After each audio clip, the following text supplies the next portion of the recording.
kwamba mtoto umempeleka kupanga, matokeo yake tena huko anafika anatekwa kitabia, anaingia kwenye mambo mabaya. Mtu badala ya kufuata kile kilichompeleka kwa maana ya elimu, mzazi kajitoa kwamba msogeze hata geto, anafika pale ana changamoto ndogo ya kalamu, anashawishika kuingia kwenye jambo ambalo sio zuri. Na pia nitajilaumu mimi mwenyewe kwa sababu sijaangalia mbali.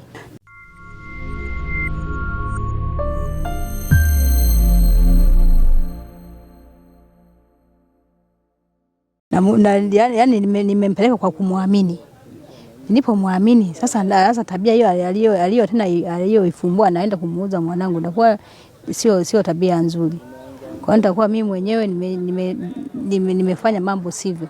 Kwa kweli hilo jambo sio jambo la maana. Hilo jambo la ukavita, kwa kelele, yani ikiwezekana wakamatwe kabisa watu kama hao. Wajibishwe ili wengine wapate fundisho kupitia hilo. Tunakuwa tuna hofu na watoto kufanywa mambo mabaya kwa sababu kwanza ukizingatia watoto wanamaliza shule wakiwa na umri mdogo. Kwa hiyo bado uwezo wao wa kujisimamia pia ni mdogo. Mwenye nyumba pia anastahili kulaumiwa kwa sababu si kitendo cha kiungwana. Lakini tukiacha form 5 form 6 tukija huko ambayo tunaita shule za day, tuna shule 9 ambazo katika shule hizo 9 kuna hostel 10. Sana tunawakinga kwa hali kubwa sana wanafunzi wa kike kuto kuzagaa mtaani. Tunaambiwa siku hizi kuna mpaka madalali anachukua hela, alafu yule mtoto anaenda wanafanywa mambo ambayo yalikuwa sio ya kimaadili, alafu yeye anampa hela ndogo. Kwa hiyo mimi kwanza nishukuru serikali ya awamu ya 6 kwa kazi kubwa iliyoifanya.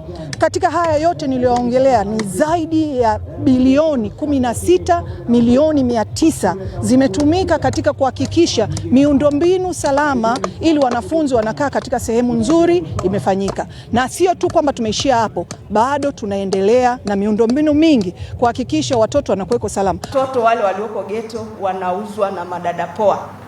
Mtoto anapewa shilingi 5,000, dada poa anapita na hela ndefu. Kwa hiyo mimi katika maeneo yangu ya kazi na ninatoa pia kama ni agizo, kwa sababu niliwashirikisha wakuu wangu wa kazi, mageto yote kwa watoto wa sekondari yafungwe. Mtoto awe kwenye mikono salama ya mzazi au hostel ya shuleni. Lile geto ambalo